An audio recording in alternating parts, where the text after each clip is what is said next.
Is South Carolina State Representative Adam Morgan. Adam, welcome to Victory News.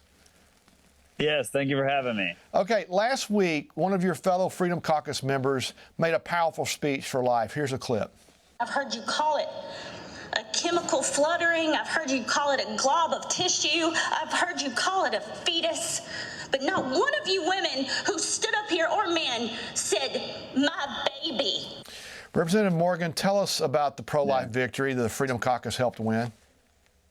Yeah, she was speaking on the heartbeat bill that we were finally able to pass in South Carolina. The Democrats had put 1,000 amendments on this bill, almost all of them dilatory, kept us there till 2 a.m. one day, kept us there till 11 p.m. the next day, 25 hours of debate. But you know what? Our resolve was strong because our cause is just and lives are on the line. And, you know, the other part of that speech that was so powerful, she says, you know, this issue is actually not complicated. It's very simple. It's life and death. It's right and wrong. And we should protect the least among us. Yeah, it might be worth mentioning that she chose not to get an abortion at the age of 16, so she knows about what she's talking about. Now, you are the chairman. You're the chairman of the South Carolina Freedom Caucus. Your group was not receiving the privileges of other caucuses in the Palmetto State. Why is that, and what action did you take? Yeah, so after we launched, we were all members of the Republican caucus. They added new rules where we couldn't actually speak against other members or even post public pictures of the voting board on our social media because it might make other members look bad when they vote against life or against school choice or whatever. So they kicked us out of the Republican caucus, 16 members. So we have a Freedom Caucus, but under state law, we're not allowed to function as other caucuses. We can't raise money. We can't endorse. We can't engage in political activities. So we sued because it's just textbook discrimination.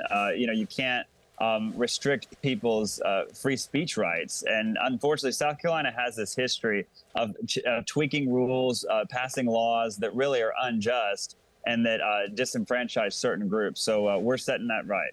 Now, Representative Morgan, this is Greg Stevens. You led conservatives to stop millions of dollars going to state universities for diversity, equity, and inclusion departments and programs. Why is that important? Yeah, I mean, you just covered it. The schools are using taxpayer money to discriminate against our students and our teachers, anybody with a conservative viewpoint at these state-funded universities.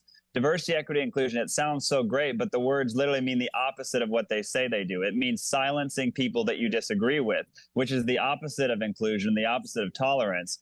And the really problem with these programs is it encourages people, if you don't have a certain commitment, if you don't push these leftist views, then you can not get tenure or you can have your grade docked. And so it literally is allowing people to be discriminated against. Yeah, okay. Let's go back. Yeah, we went to defund it.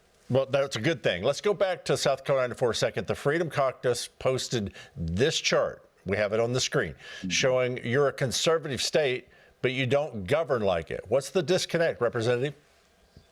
It's honestly embarrassing. Yeah, South Carolina is 49th when you rate Republicans of how conservative we govern.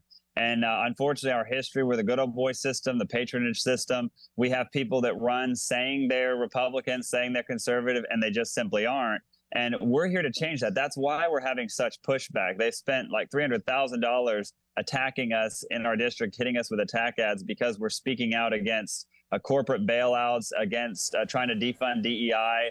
And the Republican Party is the one that's really at fault here. We're a supermajority, so we can't blame the Democrats. It's the Republicans who are dropping the ball.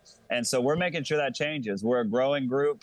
We're going to keep standing every day, speaking out for truth, you know, because we know we're on the side of right and truth prevails. So you just have to have the courage to stand up and speak out. At one time, I would have said that was unbelievable, but I believe it now. At the end of the 2022, members of the South Carolina Freedom Caucus filed a lawsuit against a public school district. Less than a minute here. Why did the caucus take that action? Well, because a person who was brought in by these school districts from EL Education, she was caught on a microphone. She didn't know she was being recorded. And she said she was in the state to find co-conspirators to break state law to indoctrinate kids with CRT and other discriminatory ideologies. and that was literally breaking state law, and the school districts knew it. Nobody would do anything. None of the Republican leadership, statewide elected officials would do anything about it. So we sued the school districts, and now they're settling. So we're going to win that case. That's so terrific. Once again, somebody has to stand up. When conservatives stand up, we win. And Representative Adam Morgan seems to be one that will do that. Thank you, sir, for being with us today. Yeah.